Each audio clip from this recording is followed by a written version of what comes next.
Hey there. We often think of communication as being verbal, that is, performed using words. But there is another element to it, the nonverbal, the signals and the messages that we send using our body in a conversation. We call this body language, and mastering it is key to appearing more confident, interesting, and impressive. In other words, you need good body language to be a successful communicator. So in this video, I'm going to teach you 4 body language tricks that you can use to impress anyone in a conversation. Let's jump into it.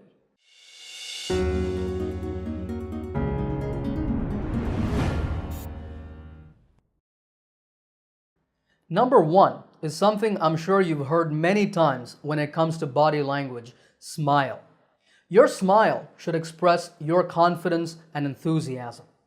Avoid the resting face. The resting face is when your face is totally relaxed, showing no emotion. This is my resting face. Do you like it? Do you want me to talk to you like this for the rest of the video? No, of course not.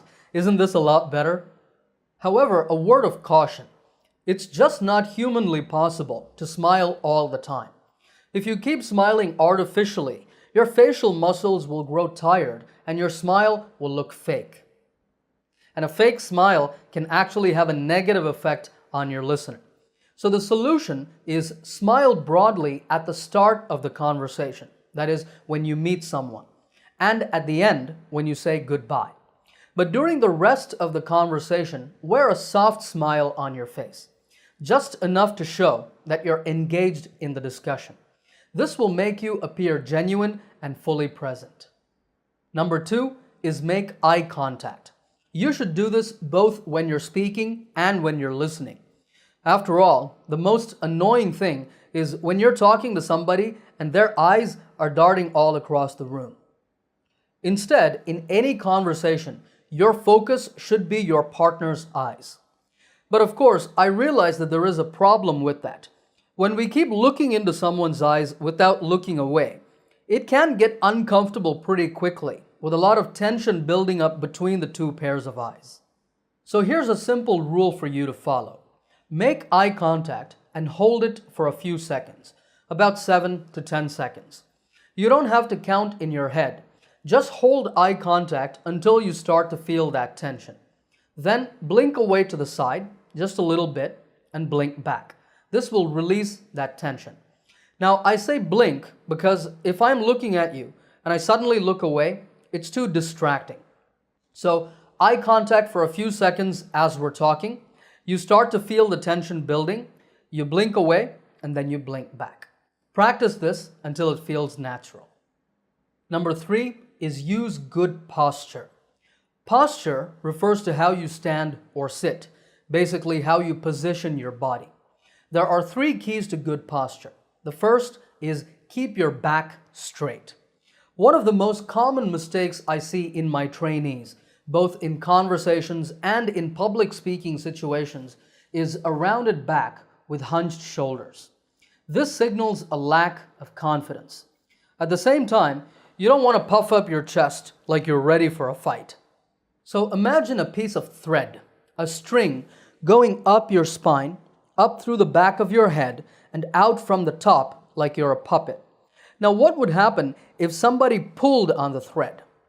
Your back would straighten and your shoulders would drop to a natural position. This is a posture which expresses strength and confidence. This is how you want to be. The second key to good posture is keep your chin level with the other person's chin. You don't want to be looking up at them because that looks like you're suspicious. And you don't want to be looking down like you feel superior. Instead, maintain a straight line from underneath your chin to the other person's.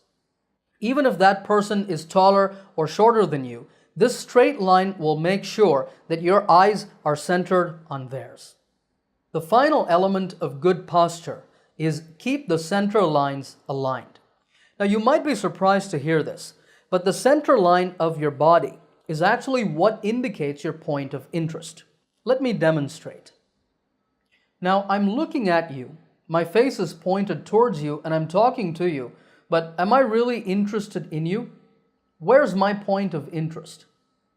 My point of interest is whatever is on this side because my body is pointed in this direction. But what about now? Now you are my point of interest. This is very important in body language. Your center line should be aligned with that of your conversation partner. And here's a good way to ensure that. Think of your heart. Now, the human heart is about in the center of the chest. Imagine that your heart is shooting arrows of positivity, and you want to aim these arrows exactly at the other person. If you do this, your center line will be aligned with that of your partner.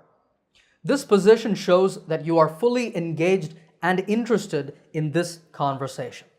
So the 3 keys to good posture are keep your back straight, keep your chin level, and keep the center lines aligned. And finally, body language trick number 4 is control your hands. In any natural conversation, we use our hands a lot. We make lots of gestures. This is good and it's natural. The problem is when you don't have control over it. Oftentimes, when we have conversations in a foreign language like English, we might have trouble coming up with the right words or ideas, and this ups our anxiety level. And as a result of that, our heart rate speeds up, our speech rate increases, and our hand gestures get out of control. It's as if our hands begin to speak a language of their own. What message does this send to the listener? Well, it tells the listener that you're nervous or that you lack confidence. So here's what you should do. Make slow and controlled movements like I'm doing now. This shows that you are in control of the situation, and that commands respect from your listener. If you find yourself getting nervous, begin to focus on your breathing and consciously slow down your movements. Avoid fidgeting, that is, playing with an object, your clothing, or even just with your hands. Now, making controlled movements takes practice, so you need to get in front of a mirror. I recommend that you spend a few minutes every day just practicing controlled hand gestures. Get in front of your mirror and talk about something. It could be anything. As you talk, focus on maintaining a firm posture. Remember the string? Notice your hand gestures. Slow yourself down and make controlled movements. Pretty soon, you will see a big difference in your own body language. You and other people will notice that you appear more confident and more impressive than ever before. So those are the 4 body language tricks you can use to impress anyone. Smile, make eye contact, use good posture, and control your hands. Remember that the most important thing is to practice. Learn to notice your own body language in conversations and to keep improving yourself. That is the one true path to becoming a highly successful communicator. If you like this lesson, give it a thumbs up by hitting the like button. Remember to subscribe to this channel to get my latest lessons right here on YouTube. As always, happy learning, and I will see you in another lesson soon.